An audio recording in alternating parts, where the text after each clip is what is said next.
Mr.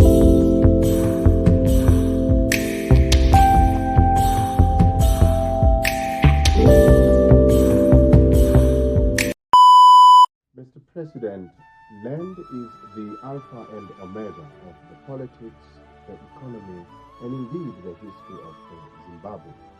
Before and after independence, land has been the central issue defining the national program of this country. Why is land such an important and emotive issue? Well, land is our creator. In other words,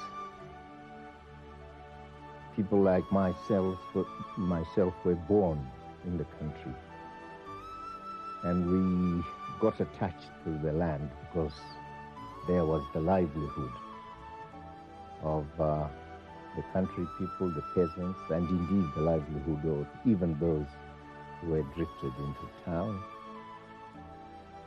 It was on land that we had our residences, our round huts, on land that we walked, land that we tilled for all that we ate, and on land that the grazing was for our cattle, goats, and sheep.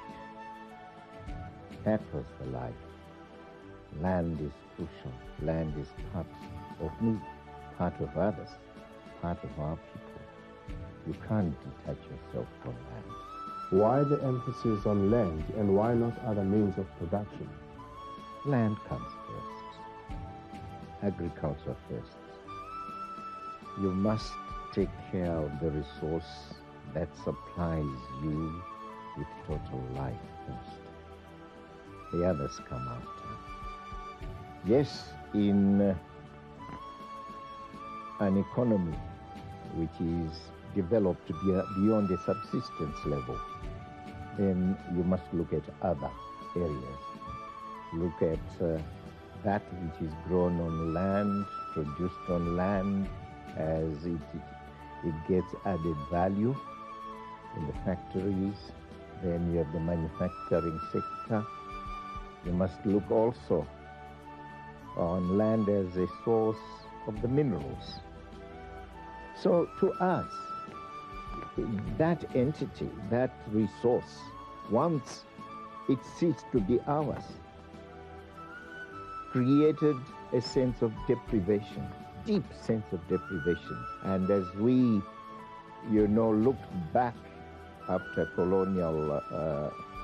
colonialism had established itself, the greatest loss that was felt was that of land. And people talked of the land they had lost to the white man. Shall it ever come back? And when we organized our struggle, the first of the grievances was that of the loss of our land. So it was the main issue for land. It was the main issue when you waged the struggle. Yes. And again, if I'm correct, it was the main issue on the agenda at Lancaster House. It was the main issue. It became the main issue at Lancaster House because of the very essence, that value that it has always had. Perhaps, yes. Mr. President, we should go back to the drawing board and find out exactly what were the Lancaster House agreements with regard to land and the redistribution of land. Lancaster House constitutional discussions, yes, centered on quite a number of areas of great importance to us. True, the land issue was crucial. The land issue was uppermost in our mind. But then the land had been lost to the whites. And we had to think of the best way of winning back the power that we had lost the power over land. But when we looked at this land situation alone, it was now in the context of the loss of our sovereign rights. Sovereignty then was the first thing. Shall we have sovereignty? How shall we have it? We said we would have it through the barrel of the gun after trying all the non-military, non-violent methods. We had to negotiate, of course, the modality that would lead us to our recapturing, regaining our sovereignty. And that's what the Lancaster House Constitutional Conference was about. So sovereignty first, one man, one vote, as we called it at the time, now one person, one vote. Yes. And one man, one vote would naturally yield majority for us. And that would mean then sovereign power coming back to us in that constitutional way, although the fight had been through a violent method. Yeah. What did the talks say and then, about land? Yes. Then, as we discussed that whole issue of sovereignty, how power shall unfold, what institutions we shall have, parliament, the executive, the judiciary, we then wanted to dwell on the issue of how the ownership by the whites of our land will now be ceded to us. In other words, how we were going to get our land back. And it was recognized by the British government that indeed the issue of land was fundamental, was crucial. But then the issue of how we would get it became the question. We said we wanted it back at the expense of the British, not at our own expense. In other words, we were not prepared to pay compensation for land that was seized from us without any purchase price being paid to our ancestors. So it was the obligation of the British to find money and compensate their kith and kin who were owners, legal owners of our land. We refused completely to carry that burden, and we were deadlocked on the matter. The Americans, the ambassador, and that was the Carter regime at the time, Carter administration, their ambassador in London talked to Sonny Rampal, who was the Secretary General of the Commonwealth. America was prepared to fund the land reform program. And if our funds and those of Britain were put together, you would have an adequate fund. But we shall also, together with the British, appeal to the rest of the world, and especially Europe, you see, to assist you. So it ended on that note. The Americans went further to say that what they wouldn't like to do or to be known is that we were giving you money for purposes of helping you with land reform, including compensation. We will say it's land for, it's money for land reform, resettlement and development, without the compensation aspect, because the American national would not want to hear that money has come out of his pocket and gone into the pocket of a British citizen in Zimbabwe. That would create problems for us. So there's a question of the technical language. Just how we shall camouflage it. But how we will use it is entirely your issue.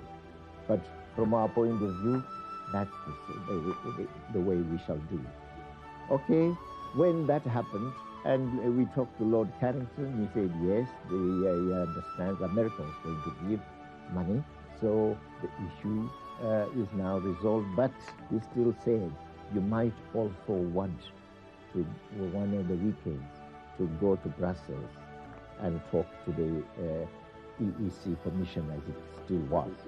And Roma and I arranged to do that, and we flew on a Friday, one Friday evening, to meet members of the Commission.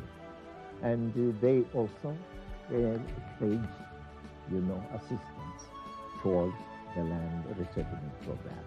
That is what happened at Lancaster, and this is how the deadlock was broken. Naturally, of course, nothing was written in detail about what had transpired, but we took for granted that everyone was a gentleman, and what they had said would be realized in practice, and that's how we proceeded.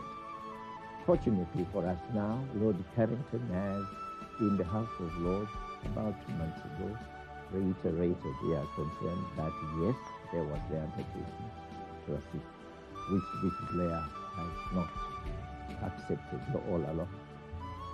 Was then, after independence, money made available? Did the Thatcher and the Reagan government, subsequent to the Carter administration, make funds available to enable you to proceed with the land distribution program? The first 2 or 3 years saw us receiving quite, I should say, significant flows of funds from the United States. I think the United States' own funding came first. The British funding was on what you might call a reluctant basis, hesitant basis. All of a sudden, the British wanted us to go about the business of funding, the program on a 50-50 basis. And they said they wouldn't produce their own £50 unless we had produced our side of that funding first. In other words, it was 50-50. We must bring first. It's as if now we were playing cards and gambling. You see, put yours on the table and I put mine. And we say, that was not raised. It had not been raised. But you see, this is how the British do it. Sly and cunning and undependable in the extreme. So we had to fight this. And it was only after 2 years that they now relented on it and said, okay, we will fund the process. But at the end of the day, we didn't get much more than about 40 million pounds. From the Americans, well, unfortunately, Carter lost the election that followed a year or two afterwards at Lancaster, and in came Reagan, and Reagan was a strict character, rigid, didn't know very much. In a sense, he was quite an ignorant president, one of the most ignorant presidents America has had. Because each time we spoke to you, and I happened to have been invited by him, unless he had got the information on his cards in advance, and he could read the card and answer you. His people would say, oh no, you cannot answer that question, and so on and so forth. And he was playing cards, in discussing with you, and I've joked about it and saying, you don't want to discuss with a man who's playing cards all the time. You see? So he didn't know the situation. Carter did know. But Reagan also thought we were diehard communists. And on that basis, he stopped the aid that Carter, had brought into being. His reasoning was that at the United Nations, we tended to support the Soviet Union and China more than we supported the United States. When Bush succeeded him, Bush had visited us here and we had handled him very well. We had become friends. He wrote a note to me to say, let bygones be bygones. And he said, let's start again, start afresh, start on a fresh slate. So we tried to start on a fresh slate, but no, there was very little that came back to us after we had lost it.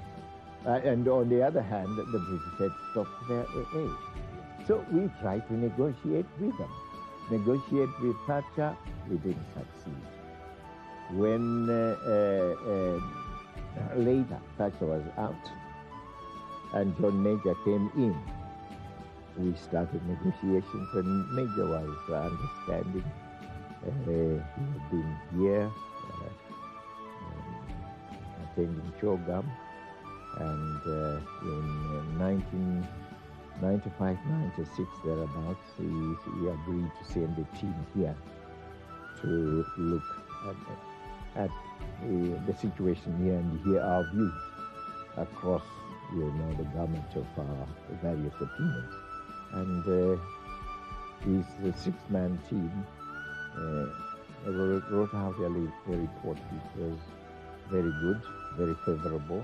And we expected that they, sooner or later, the British would respond favorably. But then there came elections in Britain, and Major lost, and in came Blair, and the problems that have come out of him. With hindsight, Mr. President, what is your analysis? Do you think they were buying time? No. Major meant well, but he didn't have the time in which to fulfill, his wish to assist. Blair was negative from the very beginning. He began by telling me when the only moment we met and discussed, and that was during Chogam in Scotland, telling me that he had a team looking at the issue, and he would soon let us know what the position of his Labour government was.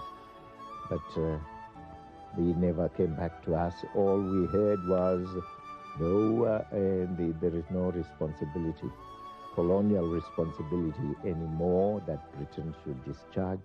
All that they owed us was done in the past and nothing more. So when did the wheels exactly come off? They came off, they started coming off then.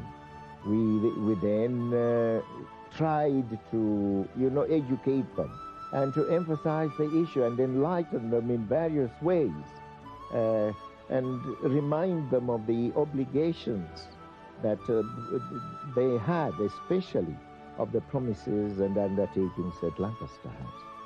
But no, they wouldn't listen to that. Clare Short said the only way they could assist our situation was if it fell under the poverty alleviation program that they were now, building up. In fact, Mr. President, I would like to refer you to a letter that was written by the British International Development Minister, Yes. Clare Shaw, Yes. whom you have just mentioned. A letter written on the 5th of November 1997 Yes. to your Minister of Agriculture and Land, the Honorable Kumbirai Kangai. That's right. In the letter, Ms. Short wrote, I should make it clear that we do not accept that Britain has a special responsibility to meet the costs of land purchase in Zimbabwe. We are a new government from diverse backgrounds without links to former colonial interests. My own origins are Irish, and as you know, we were colonized and not colonizer. It went on and on and on, concluding by saying, I am told there were discussions in 1989 and 1996 to explore the possibility of further assistance. However, that is all in the past, suggesting that the matter was closed. How was this received by your government? Very badly. It was a negative response to an issue that was very, very, shall I say, a dynamo here, which is explosive, in the sense that the issue of land has been the one grievance in our bosoms that we hoped Britain, working together with us and doing so positively, would help us, have a remedy to. But the grievance went on, and of course, we said, when she wrote us to this effect, that, so this is the negative attitude. Fine. This is a government which knows no rules, doesn't accept the law of succession as it obtains in international law, because a successor government must obligations, as indeed it must enjoy the assets of its predecessor. And so they had apparently no rules, no principles. So we said, fine, if they're going to behave that way, we will also here ignore completely the issue of adhering to principles of compensation of the farmer. So we will take our land. They keep their money, we keep our land. So take our land by force or whatever means. Well, that's how we said we would proceed now. We would pay compensation only for improvements. Anything that one can call developmental on the farm, an irrigation scheme, dam, fencing, homestead, we'll pay compensation for, but not for the land itself, the market value of the land, no. And that is what we said we would do. We were then going to have a new constitution. And in that constitution, we wanted the issue of compensation, which had existed in the Lancaster House Constitution, to be amended. So it would read that compensation will only be paid, adequate compensation will only be paid upon adequate funds being made available by the former colonial power. When it was put to the country, the whites, almost all, rallied behind the opposition and opposed it, merely because of that compensation amendment regarding compensation. They didn't want it. And we began to wonder why they would refuse compensation, because they didn't want the land to go at all. So we read as they rallied openly behind the opposition and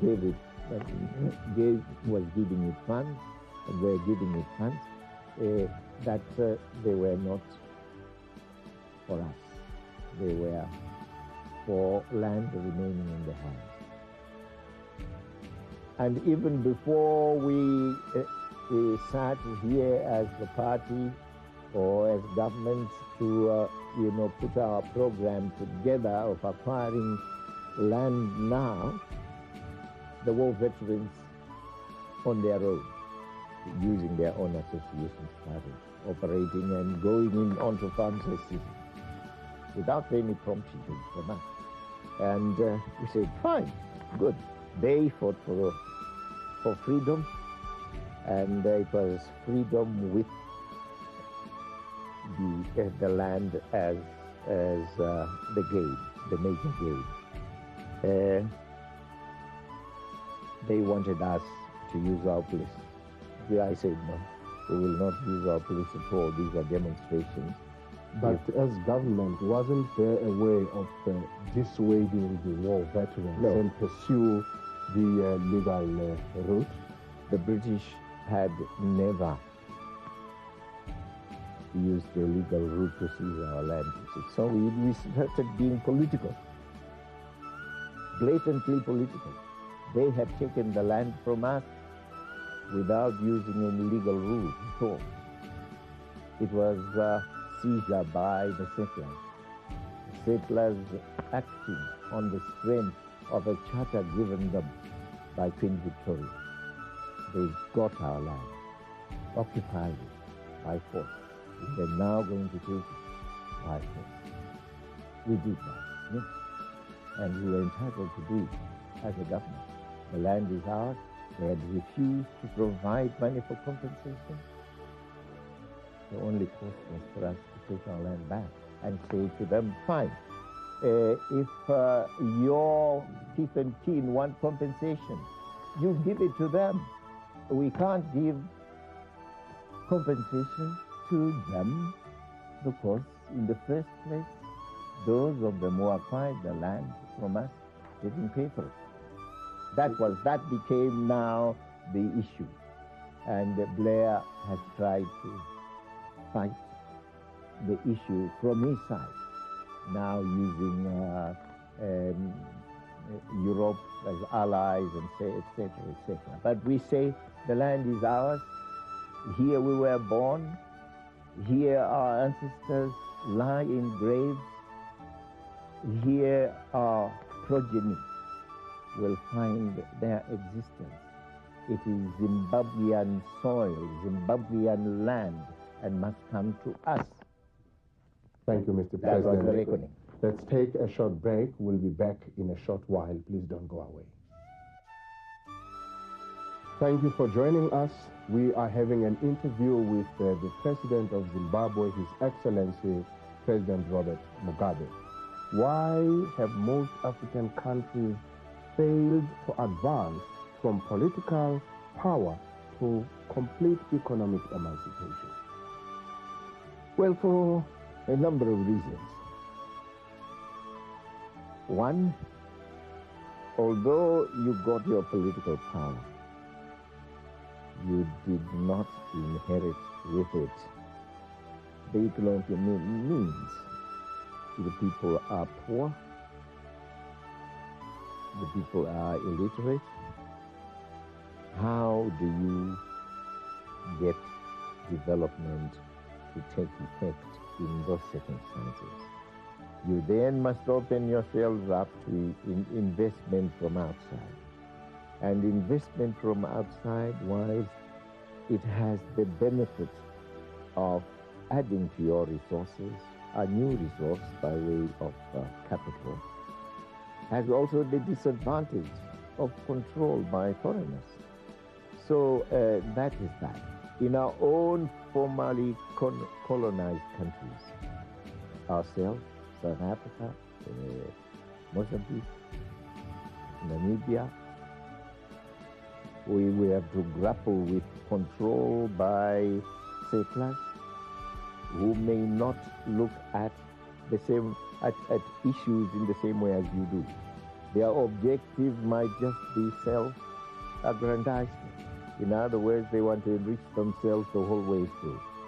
The objectives that you have in regard to enlightenment, raising of the literacy rate, and eradicating disease, and creating a social environment where people interact and therefore benefit by, that interaction, that these are not necessarily their objectives. And so altruism doesn't exist on their part. The leadership has got to cause empowerment of the people. in those circumstances. And we are glad in South Africa there is that program of empowerment. Here we have it, we may call it indigenization, but it's empowerment nevertheless. And here we have said the resource that comes first in the process of empowerment is that of land. If the people have their land and they are assisted in having the means with which to till that land, fertilizers, inputs like seed, etc., tillage, they can become rich or at least improve their condition of wealth by, in a matter of a year, a season. You grow today, you sell tomorrow after 3, 4 months, 5 months, 6 months, and you have now some income. So you have to build, this process of enriching people by getting them to have incomes.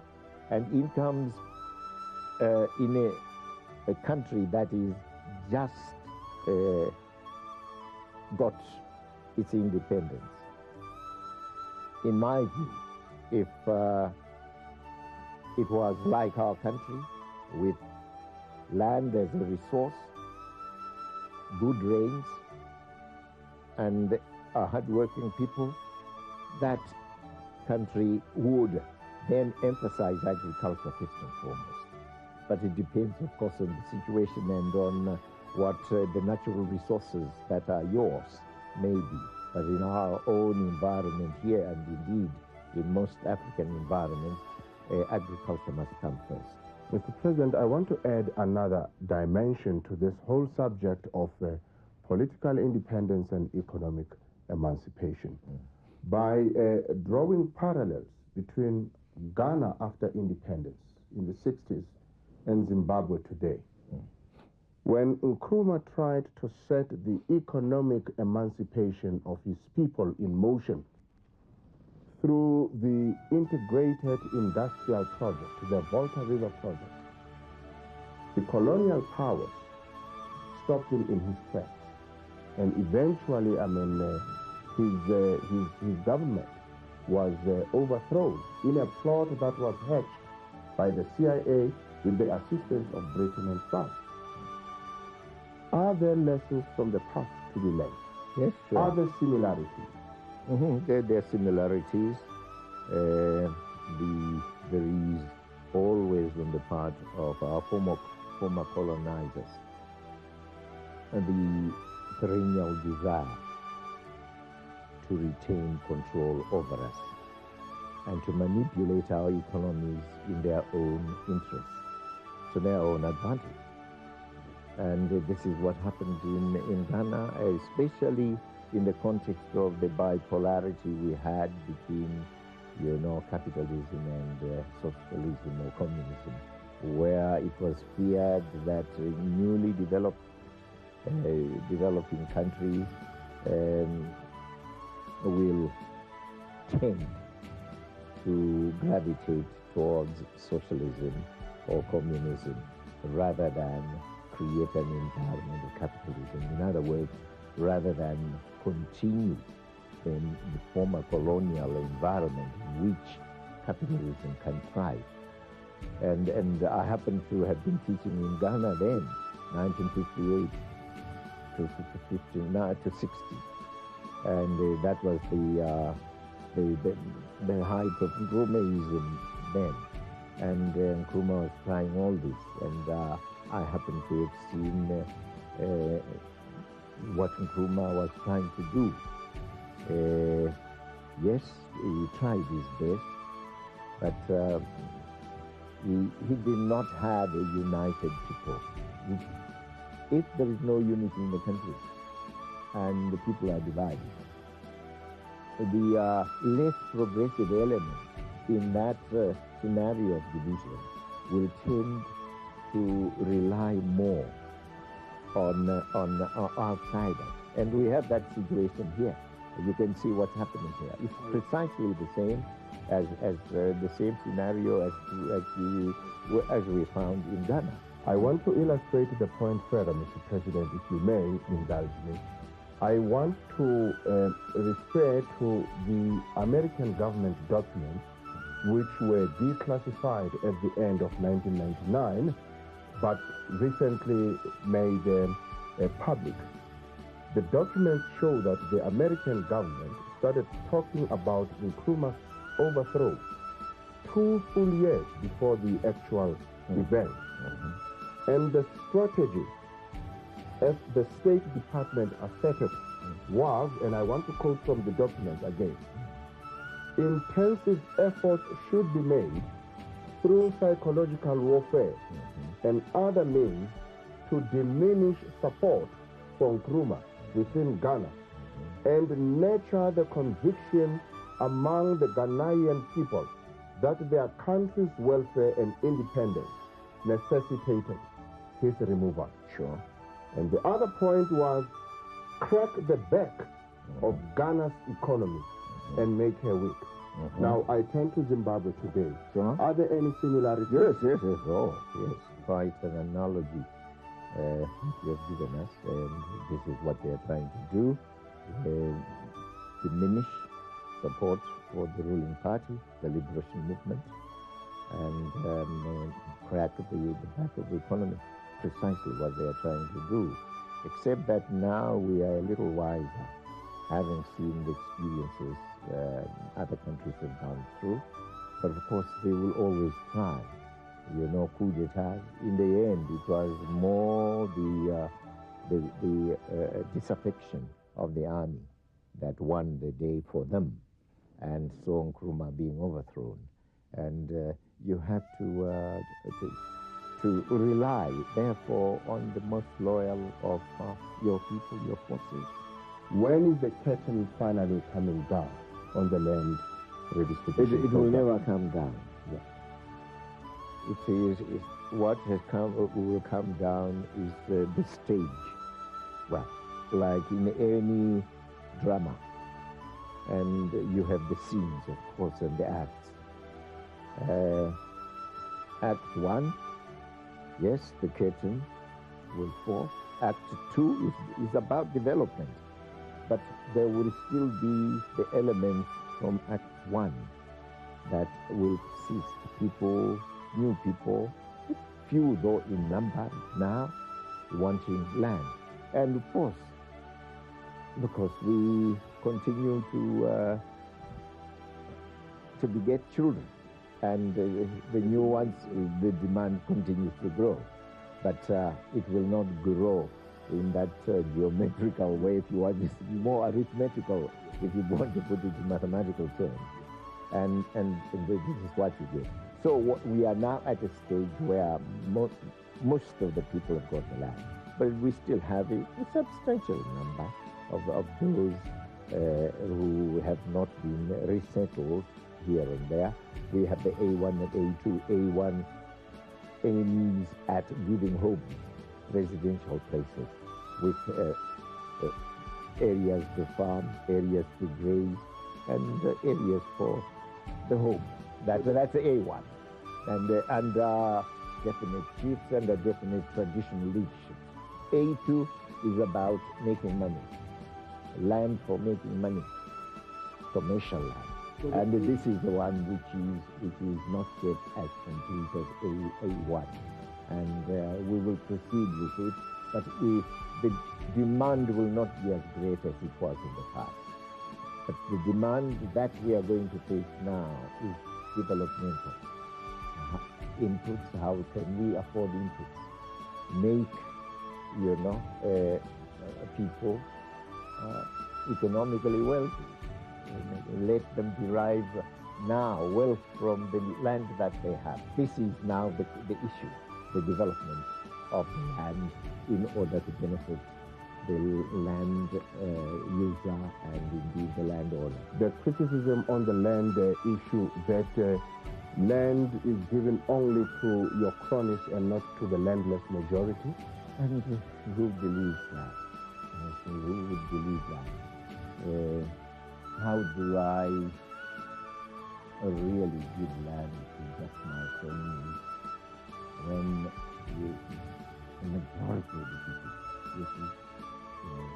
are in the country. We only know their identity, political identity, when we meet and when we rally. But they are a mixture of all tribes, religions, and various backgrounds, political persuasions, and so on and so forth.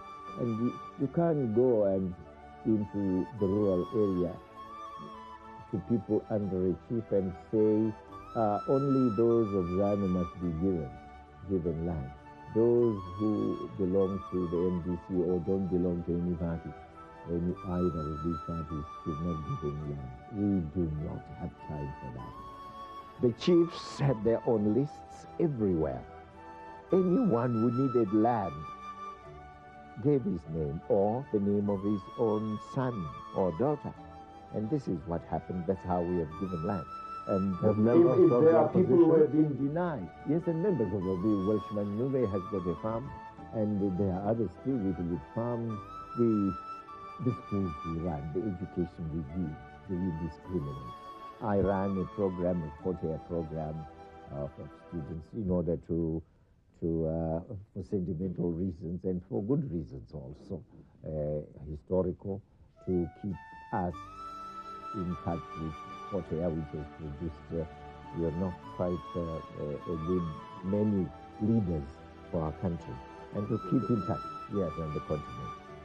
So I ran school. You have Sanjirai boy there, he is there, and any benefits from that? Yes, he benefits from the program. It's a government program. The scholarships are given by the government, and we just look at the results. And then the recommendations that are made by the governors in the various provinces, and we give them.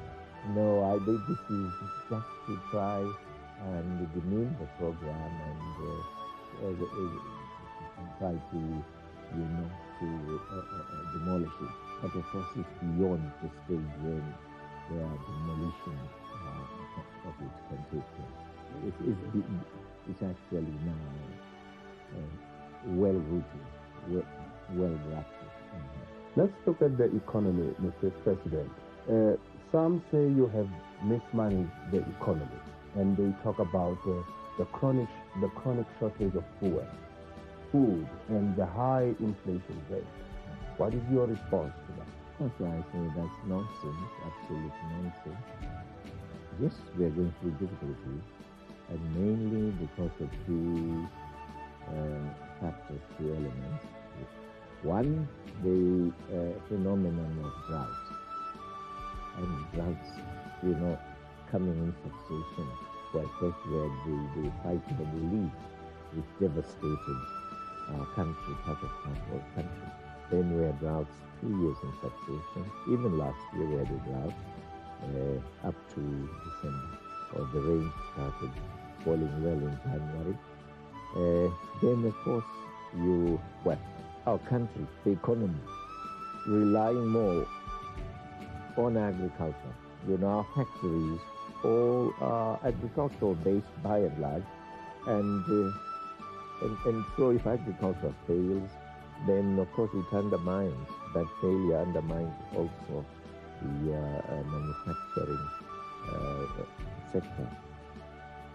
Then of course the sanctions that have been imposed, although they say the sanctions that have been imposed on us are personal sanctions, with travel sanctions and so on. That's not telling the truth. The British have not wanted to fund the programs they were funding earlier on. The Americans have withdrawn their funding, and there has been an appeal to various of our donors by Britain. It's broad daylight, and it's against the international rules, but they have done it. Gone to various countries in their European Union to say no funds should not be given to Zimbabwe to strengthen the regime of Mugabe, which is dictatorial, and so on. There has been this withdrawal of funds. But we have managed. The wonder is actually that we have managed to this day to be on our feet. And there won't come a day when we will really say, now we are gone, we have collapsed, we are dead people. Never. As long as we have our land, and as long as we are simple in our needs, we will survive. And we survived during the struggles. We are eating very little. In some cases, actually eating, fruits in the forest. War veterans, but we managed. And our people were headed into keeps. It was difficult times we had. The times we have now, difficult though they are not comparable to the times our people went through as the liberation struggle was being fought with sanctions on Smith. The situation is much better. If you look at what has happened over years through our education system, we have empowered our people. And you have young people who have developed to the level where they are millionaires now in the financial sector, the economic sector.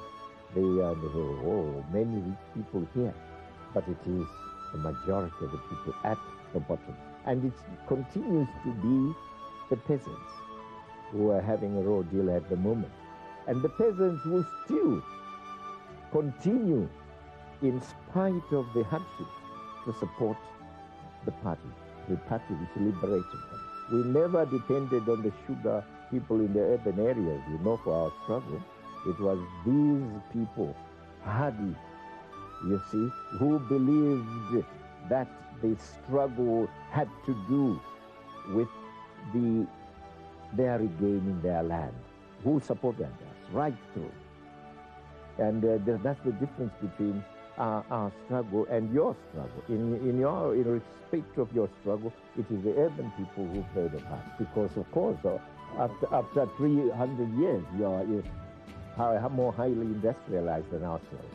But here, no, it's the minority in the urban areas, the majority in rural areas. And these are the people we depend on.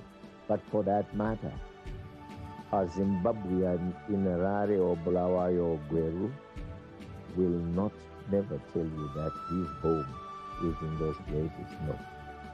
He always points to his home being in Gutu, Buhera, Rwanda, etc. That is because we are not yet as industrialized as yourself, as others. That will come later. Of concern is the inflation rate rising up to 269%. I mean, sure. Why has the Reserve Bank allowed the situation to get out of hand? I mean, the Reserve Bank governor... I must admit there that we have in our situation economists and these highly educated experts on finance and so on, who think a situation troubled as it is,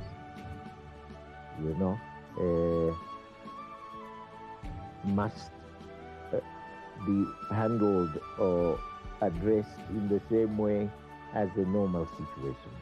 To them, no, there is no real hardship here that demands that they change their rules. So they stick to bookish rules and bookish norms of handling the economic situation. We are in a state of emergency. We have said it's actually a state of war. And in a state of war, you've got to use measures that address the situation, looking at the vital points that need to be addressed. Well, we have allowed them to go about it that way, but we are going to overhaul the system soon. Zimbabwe this week has seen the final push call being made by the opposition. Has that been effective? I don't know what they meant by describing it as a final push. But the final push has failed totally. If it was meant to be a push at all, it has not been a push of the government meant to create a room for Tsvangirai to take over. On the contrary, it has been a push in reverse. So who has pushed who? That is the answer, and we want the question to be answered. It was, of course, erroneous in the extreme to think that the opposition could come together, organize people illegally, and get them to push the government out. Of course, that was an illegal, completely illegal, and unless that they knew it was not going to be a push, but just a matter of doing something that would receive the attention of the G8. It was just some drama for the G8 that they wanted, but a drama in which the main characters are saying to impress anyone.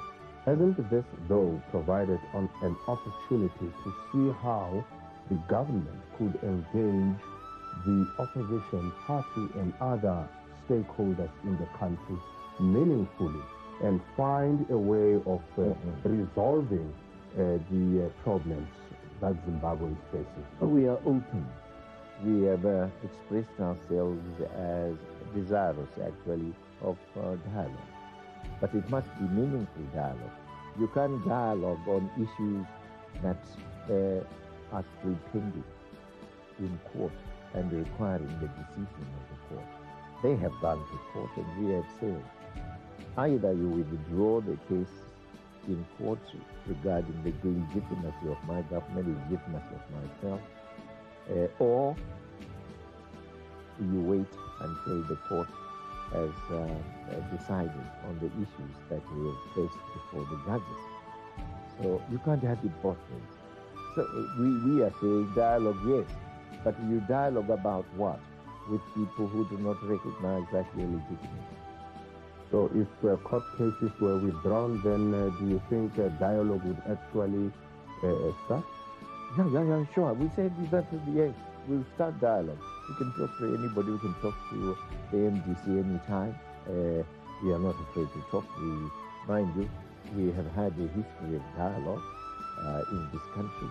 There was a time in 1980-83 when ZANU and ZAPU were in conflict with each other.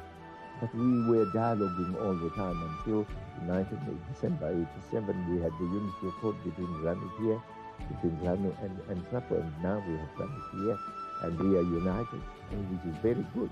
And we dialogue, yes.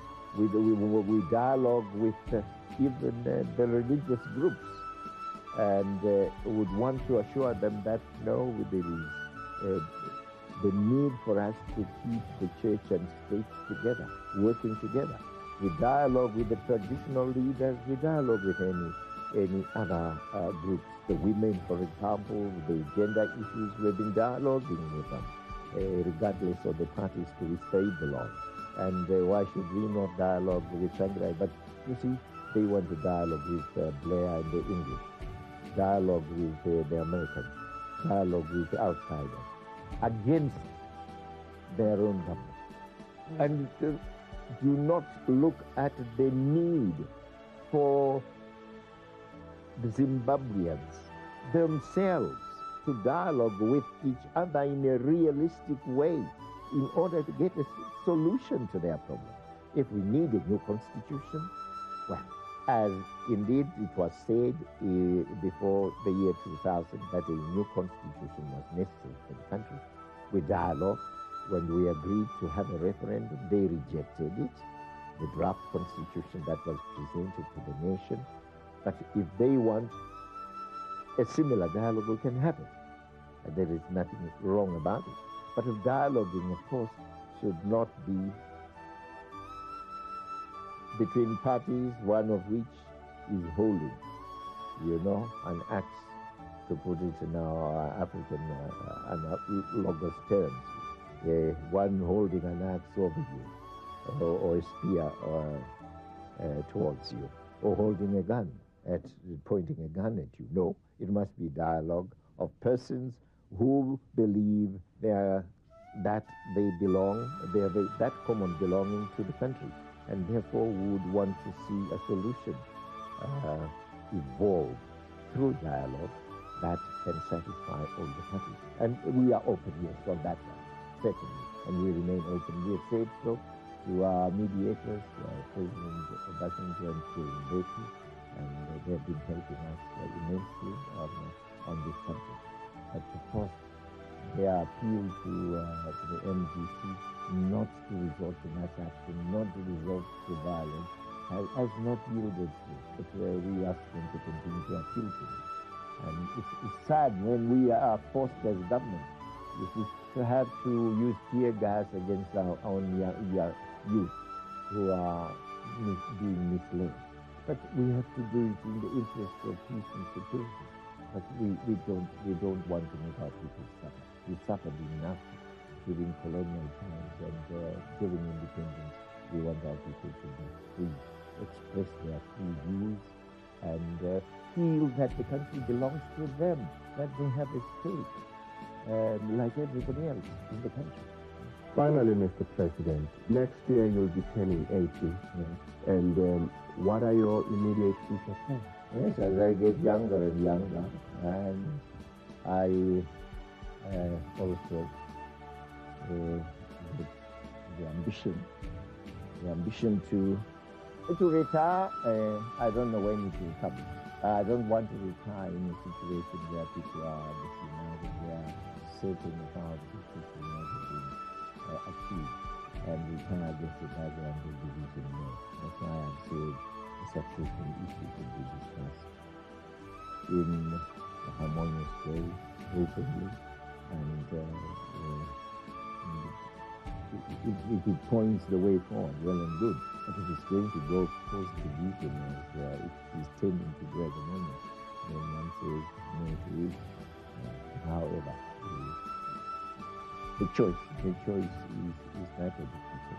Ours president last year, elected last year, and it will be nonsensical for me a year after being elected to resign because they say, I put us through all this, much ado and much ado about nothing, and where you're going, and just against the background, these attacks, these pressures from the British. The British would let us refrain from exerting pressures, and the Americans with them do the same. But as long as there is that fight, I am for a fight. I'm getting younger, as I told you, and I still can fight.